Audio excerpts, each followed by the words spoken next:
Yo, salut à tous les amis, salut YouTube, c'est Mika, comment ça va depuis 15 jours? Ouais, c'est ça, 15 jours, petite pause sur la chaîne, le temps de me reposer, de me ressourcer après une fin de saison, voilà, qui m'a un petit peu, pas déçu, c'est un grand mot, mais le match contre Lens, j'ai eu un peu de mal à le digérer, et il fallait prendre un petit peu de recul pour revenir en meilleure forme, sauf que entre temps, il a fait très chaud partout en France. Qu'est-ce que j'ai fait comme un gros neuneu que je suis?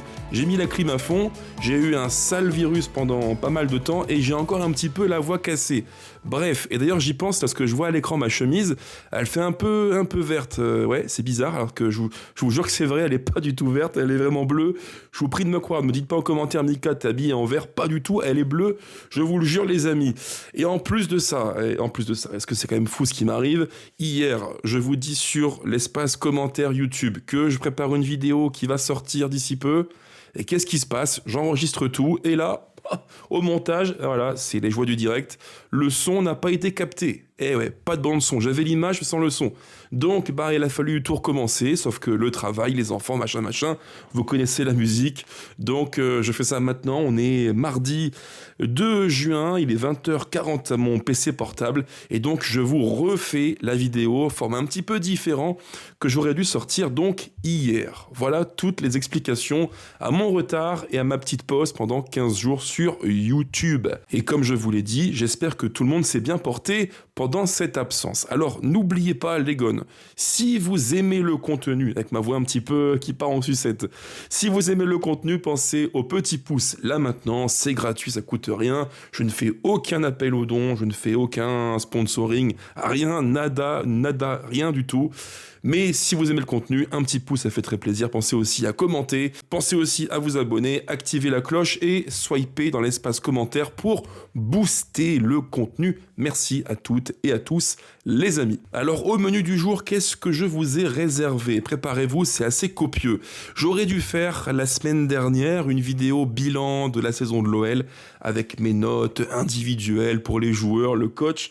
Bref, j'aurais dû la sortir hier, mais comme je vous l'ai dit, la bande son m'a lâché, donc on va le refaire en mode rapide, express, avec à l'écran, sans plus tarder, mon petit visuel avec mes notes pour les joueurs et le coach Paulo Fonseca, et vous allez voir que ce visuel, malgré tout, il est assez intéressant parce que je trouve qu'il montre vraiment, en tout cas selon moi, et vous me le direz en commentaire, quels ont été plutôt les points forts et les points faibles de l'OL au cours de la saison 25-26. Alors vraiment très rapidement, j'ai fait le choix de ne pas noter tous les joueurs, c'est pas la peine. Ceux qui me diront Mika, t'as oublié De Carvalho, t'as oublié Hamdaoui. Oui, effectivement les amis, j'en ai oublié quelques-uns, mais volontairement, parce que ceux qui ont peu joué, à mon sens, c'est pas très utile de les évaluer. D'ailleurs, sur le banc des remplaçants, il y a 2 joueurs non évalués, Aurel Mangala et Malik Fofana, pour les mêmes raisons. Trop peu de matchs, grave blessure, retour de blessure, donc à mon sens, ça n'a pas grand intérêt de les noter. Si on fait juste d'un point de vue global, j'ai mis un 11 titulaire et le banc des remplaçants. Sur le 11 titulaire, donc Greif, Maitland-Niles, Mata, Niakate, Abner, Tessman, Tolisso, Morton, Hendrik, Pavel Schulz et Afonso Moreira, on remarque direct que j'ai mis en évidence 2 joueurs, ça me paraît plutôt logique. Avec un 8 bien tapé, le capitaine, la tête de proue du projet OL, Corentin Tolisso et Afonso Moreira. Je pense que pour vous c'est pareil les amis, vous me le direz en commentaire, mais les deux, pour des raisons très diverses, ont fait une saison de grande qualité. Moreira c'est Speedy Gonzalez, il a un V12 dans les fesses, c'est le joueur qui a un V12 propulsion, c'est incroyable, il va tellement vite, il est partout, devant, derrière, et surtout quelle progression! Quelle progression! On l'a acheté 2 millions et 9 mois après, il en vaut peut-être 10 fois plus. Et quelle progression! Moi, honnêtement, je n'espérais rien de lui en août. Et 9 mois après, en juin, ce qu'on peut dire, c'est que le gamin a rempli pleinement la mission. C'est assez bluffant. Tolisso, pareil, pour des motifs un petit peu différents. C'est le leader, tempérament, le joueur qui va incarner le projet et qui porte sur ses épaules le poids de mener l'équipe le plus haut possible. Et pour le coup, Coco Tolisso, il l'a encore bien fait. Belle saison, hein. Il a staté, présence, leadership. À mon sens, c'est top qualité. Vraiment bravo à tous les deux. Un cran en dessous, j'ai mis Dominic Graeff comme un des cadres de l'équipe qui a fait une belle saison. Alors pourquoi pas 8 ou un peu plus? Parce que, à mon sens, dans le Money Time, j'aurais aimé qu'il nous fasse une, deux parades super importantes qui permettent de prendre un point par-ci ou par-là. Et on le sait, en fin de saison, quand on fait le bilan au classement, eh ben, l'OL 4e, ça se joue à rien. Et il a manqué à Toulouse, contre Lens, dans des matchs couperés, le petit truc en plus pour faire une différence et prendre un peu plus de points. Donc, une très bonne note, c'est un 7,5 sur 10 pour le Slovaque. Et là, on rentre dans le vif du sujet. Les défenseurs, avec Abner 6, ça me paraît normal, vous me le direz en commentaire. Pour moi, il fait une saison qui est correcte. Avec ballon, c'est un bon gaucher. Il stat, des passes D, il est buteur, mais sans ballon, eh ouais, parce que le foot, c'est avec ballon et sans ballon. Il y a trop de matchs où il est mangé. Le match contre Toulouse, il est fautif. Et ça, je l'ai encore en tête. Donc un 6 sur 10 pour Abner. Niakate 7, c'est un des leaders de l'équipe aussi. Alors c'est pas, à mon sens, pas au niveau de Tolisso ou Moreira en termes de prestations individuelles. Et pourquoi je lui mets 7? Parce que je trouve là aussi que dans le Money Time, dans les matchs chauds, Moussa a été un peu moins bien.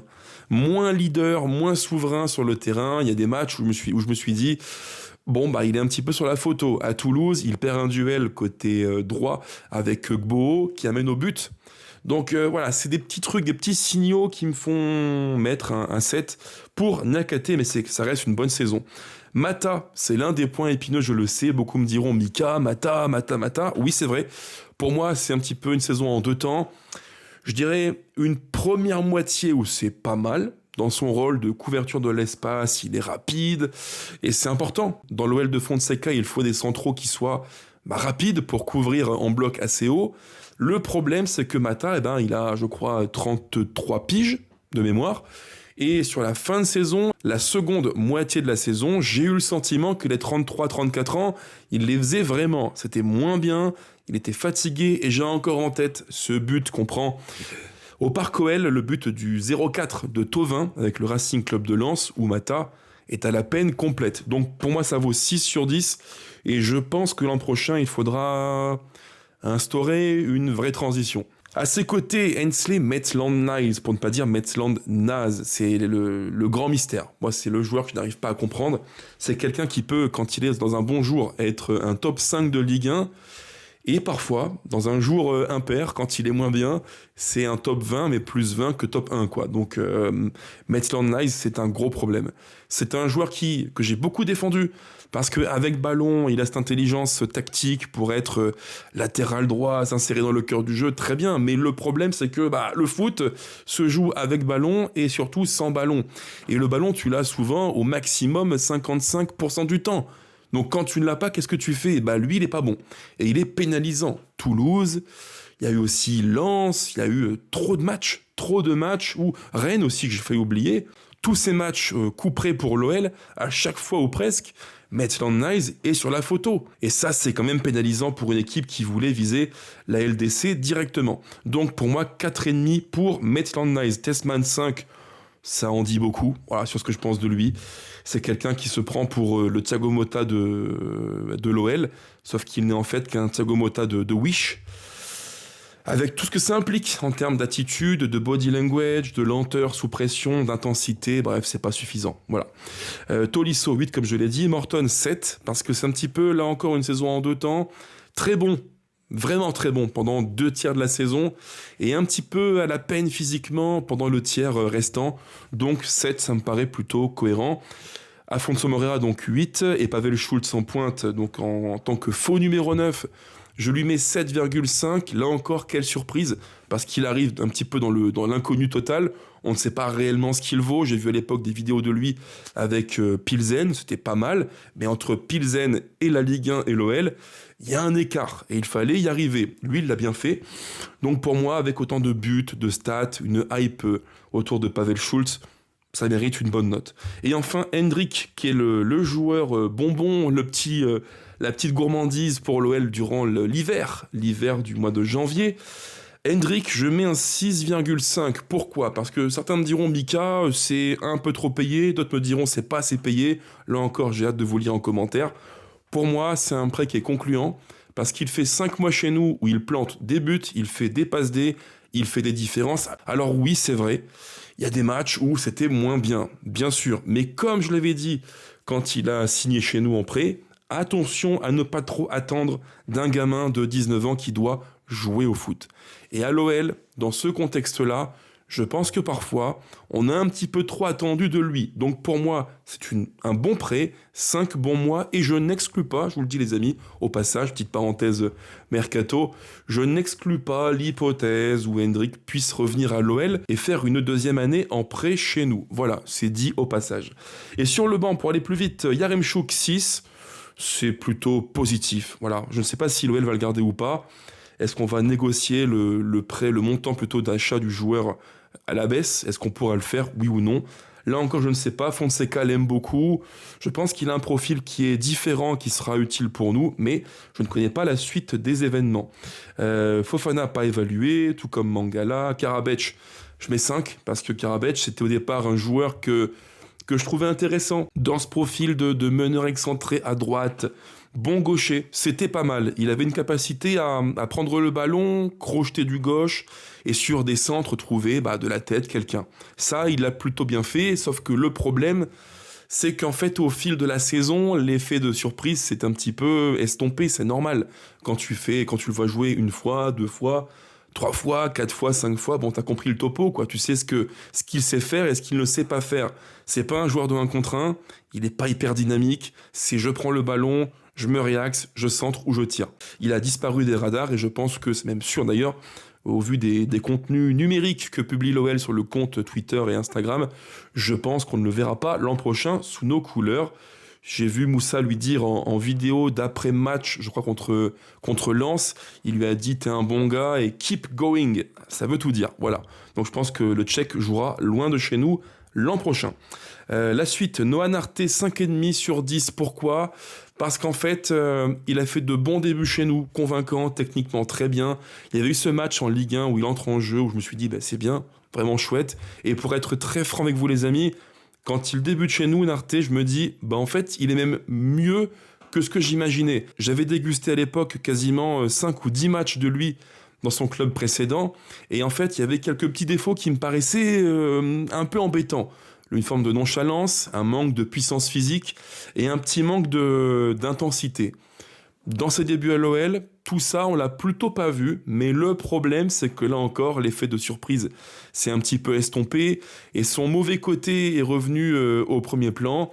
Et malheureusement, on a vu un visage de Narté qui ne plaît pas trop. Je n'ai pas vraiment aimé ce côté nonchalant, très peu de rythme, très peu de course, très peu d'intensité. Et ça, on le sait, en Ligue 1, quand tu n'as ni intensité ni agressivité, c'est quasiment perdu d'avance. Donc 5,5 sur 10, ça me paraît juste pour lui. Kalis Mera, notre petit Kalis, que j'aime beaucoup, Kalis, c'est un vrai bon joueur qui ne calcule pas ses efforts. Là encore, un petit peu en 2 temps, une demi-saison moyenne, où son rendement était moyen, voilà, très moyen je trouve, et une fin de saison que j'ai trouvé assez intéressante, où Fonseca a refait appel à lui, et il y a eu des matchs où dans la pointe haute du 4-2-3-1 du coach portugais, il a été réutilisé, et honnêtement, moi je l'ai apprécié, parce que des courses, du mouvement, de l'intensité, du rythme, j'ai aimé ce qu'a fait Kalis. Pour moi, ça vaut un bon 6 sur 10. Attebourg, alors Attebourg, c'est pas un joueur qui me transcende, je ne vous le cache pas. Quand il arrive chez nous, je me dis, bon, ok. J'avais vu les matchs de Rennes, les matchs où il avait été, on peut le dire, moqué par les Rennais. Il débarque chez nous et là, les premiers instants me confirment ce que je craignais. C'est moyen, très moyen, une dégaine de cheval fourbu. Techniquement, je trouve que c'est pas très beau à voir. Mais au fil de la saison, si on est vraiment honnête, je dois dire que Hans Attebourg, m'a plutôt, non pas convaincu, c'est un grand mot, mais je trouve qu'il a fait la maille. Voilà, il est remplaçant, il entre, et ma foi, par rapport à Maitland-Niles, lequel des deux est le plus fiable ? Je pense que la réponse est plus complexe qu'on ne l'imagine, vraiment. Juste après, Ruben Kluivert, c'est un cas là encore qui est vraiment intéressant, parce que Kluivert, certains me diront, Mika, t'as été un petit peu dur avec lui, peut-être, c'est vous qui voyez les amis, vous me le direz en commentaire. Je mets 6,5, parce que il y a un peu à boire et à manger. Un début de saison avec l'OL qui me préoccupait beaucoup, Ce match contre Rennes où il entre en jeu et c'est du n'importe quoi. Il se fait manger sur le côté gauche des cages de Greif. Et après, il faut bien le souligner, bien le dire, ses entrées, ses matchs ont été de plus en plus convaincants. Et j'ai vu un joueur physiquement au-dessus de la mêlée, puissant, rapide, fort dans le 1 contre 1. Le problème, et c'est ce qui fait un petit peu baisser la note, c'est les blessures. Beaucoup d'absences, beaucoup d'absences, et au final, un joueur qui n'a jamais vraiment su s'installer comme titulaire. Donc pour moi, 6,5 sur 10, et entre nous les amis, je prends le pari, si l'OL reçoit une offre à 20-25 patates, je pense que Kluivert partira.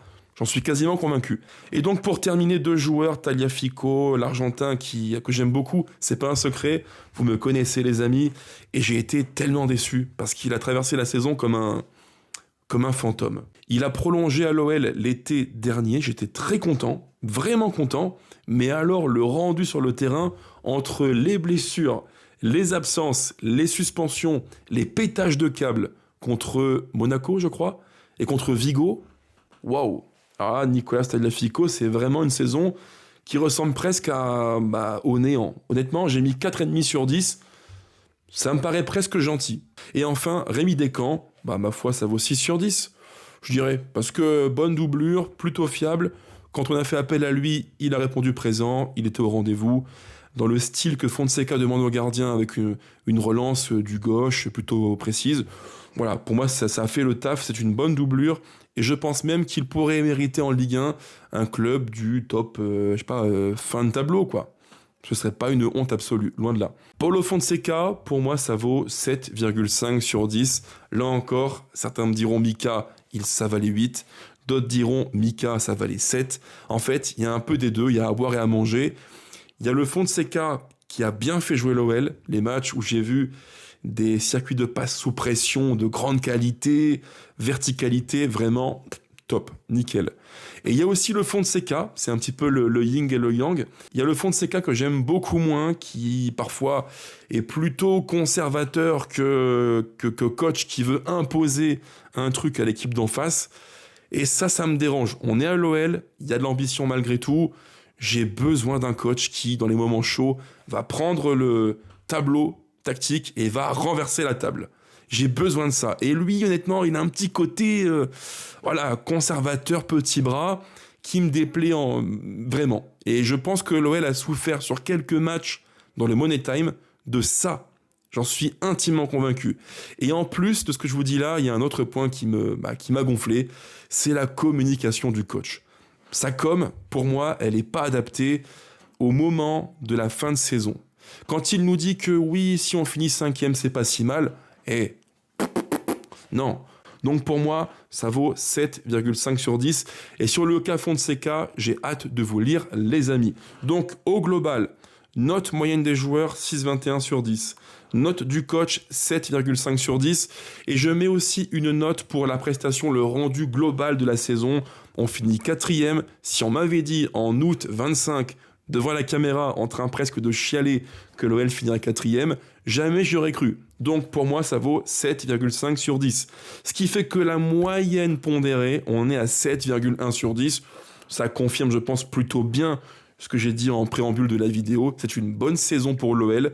Presque inespéré, mais avec un petit côté dans le Money Time, un petit côté amertume, puisque l'OL aurait pu encore mieux faire en Ligue 1, avec des matchs gérés bizarrement. En Coupe de France, on se fait sortir sèchement par Lens, et en Europa League, parce que l'Europa League, on en parle peu, mais en Coupe d'Europe, les matchs contre Vigo, moi, ils restent là, c'est coincé. Ce qu'on fait là-bas chez eux, à Valaidos, et ce qu'on fait au Parc OL, c'est pas au niveau d'une équipe qui ambitionne d'aller loin en Europa League. Donc pour toutes ces raisons, 7,1 sur 10, ça me paraît juste. Et là encore, vous me le direz en commentaire. On enchaîne les gones. Thème suivant, rapide, c'est le mercato, puisque oui, je sais que ça commence à chauffer côté OL. On a plein de noms qui circulent, même si, attention, on passe, je crois, d'ici quelques heures. Le rendez-vous des NCG, a priori, je touche du bois, ça devrait aller pour nous, donc pas trop d'inquiétude à mon avis. Mais voilà, il faut être prudent et je sais que le club a pour ambition de vendre d'ici le 30 juin pour peut-être à peu près 20, 25, 30 millions d'euros pour être tranquille. Et à ce niveau-là, je ferai d'ici peu un contenu pour en parler en détail. Il y a eu plein de lectures, je trouve, erronées de l'équipe. Beaucoup ont dit l'OL doit vendre pour 30 millions, pour 60 millions s'il n'y a pas de LDC. C'est pas tout à fait ça, les amis. Il faut être très précis. Ce que la DNCG veut, et elle raisonne comme ça, c'est une balance positive. Elle veut que le solde entre les recettes mercato et les dépenses mercato soit comprise entre 30 millions d'euros si on va en LDC et 60 millions d'euros si on va en Europa League. Donc l'OL devra vendre toujours à peu près 30 millions d'euros de plus que ce qu'il n'a dépensé. C'est comme ça qu'il faut le comprendre. Pour en revenir aux news du jour, qu'est-ce que l'on peut dire? Que tout d'abord, le petit Boudache, le niçois, l'ailier droit-gaucher, vraiment intéressant, va signer à l'OL, mais pas tout de suite. Il faudra être patient, ça prendra un petit peu de temps, sûrement après la DNCG. En tout cas, j'en ferai, je pense, une vidéo précise sur la chaîne d'ici peu. Je verrai quand. Là encore, les amis, il faut un peu de temps pour tout gérer à la maison. Je sais que vous raffolez tous de ces profils de meneurs excentrés qui sont faux pieds à droite, gaucher, qui rentrent dans l'axe, voilà, qui font la différence. On aime tous, moi le premier. Il a un petit côté, pour ceux qui aiment bien la Ligue 1, un petit côté Yacine Jessim, le Marocain de Strasbourg. Voilà, c'est très fin techniquement, c'est à l'aise, balle au pied. Moi, j'aime beaucoup et je pense que c'est typiquement un profil que de une, Fonseca fera progresser à vitesse grand V. Il y a une base de foot qui est super intéressante, une base technique. Et deuxièmement, je pense qu'en sortie de banc, c'est un profil quasi parfait. Il est jeune, faut le développer. Il a quoi? Il a 20 ans, 21 ans. Techniquement, il y a du matos, il y a une bonne base. Ma foi, c'est un profil de joueur sacrément intéressant. Et en plus, on le prend libre côté OGC Nice. L'info suivante, c'est donc Abner qui intéresse le Brésil. Les sirènes du Brésil qui s'affolent pour recruter notre latéral gauche. On parle d'une offre de 8,5 millions d'euros et un pourcentage sur une éventuelle revente du joueur. Et si on se fie à la presse brésilienne, c'est Flamengo qui serait chaud bouillant sur le joueur. Alors Abner partira pas? Dites-le moi en commentaire, les gars, parce que pour moi, c'est vraiment un cas qui est super intéressant. À gauche, je pense que Tagliafico partira. C'est quasiment sûr. Et Abner, qu'est-ce qu'on en fait? Offensivement, avec ballon, c'est un bon joueur, un bon footballeur. Sans ballon, c'est plus compliqué. Je pense que si l'OL a entre les mains une offre entre 8 et 10 millions plus X% à la revente, je prends le pari sans trop de risque que la main sera posée sur le contrat prêt à signer. Voilà, on verra bien. Moi, à ce tarif-là, j'y réfléchis parce que je pense qu'en France et en Ligue 1 et aussi en Belgique, il y a des profils vraiment intéressants qui pourraient satisfaire l'OL à l'évidence. Dossier suivant, c'est le cas du Danois qui a un nom un petit peu compliqué à prononcer, c'est Mads Bistrup, comme on dirait je crois au Danemark, qui joue à Salzbourg en Autriche. Alors pour être très franc, les gars, avec vous, je ne le connaissais pas vraiment jusqu'à il y a encore une semaine. J'ai dû voir à la louche un match ou deux du joueur, c'est pas assez pour être le plus complet sur lui. Ce que je peux vous dire, c'est que sur toutes les vidéos que j'ai vues de lui, des bouts de match que j'ai vus de lui, il colle vraiment. Alors je dis pas qu'il est bon, hein. Je ne dis pas que c'est lui qu'il faut impérativement prendre. Mais en termes d'idées et de profil, je trouve qu'il colle assez bien à ce que l'OL veut. Dans le cœur du jeu, on le sait, il nous manque des éléments qui vont apporter verticalité, intensité, agressivité.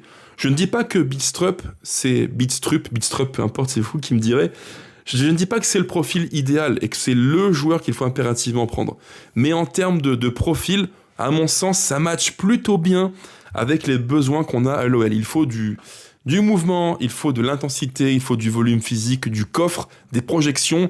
Il faut un 8 complet box-to-box. Et lui, en l'occurrence, il a un peu ce profil-là. Enfin bref, voilà en gros, les gars, tout ce que je voulais vous dire, la parenthèse mercato, Bistrup, Boudache, Abner et mon bilan de l'OL avec mes différentes notes. Dites-moi tout en commentaire, est-ce que vous êtes d'accord avec mon bilan noté? Et est-ce que pour vous, ces différentes pistes mercato pourraient satisfaire les besoins de l'OL? À vous de me le dire en commentaire, j'ai hâte de vous lire les amis. Sur ce, portez-vous bien, gros bisous et promis, on se retrouve avant 15 jours. Je vous le promets, c'est sûr et certain. Ciao ciao et allez l'OL plus que jamais. Bisous à toutes et à tous.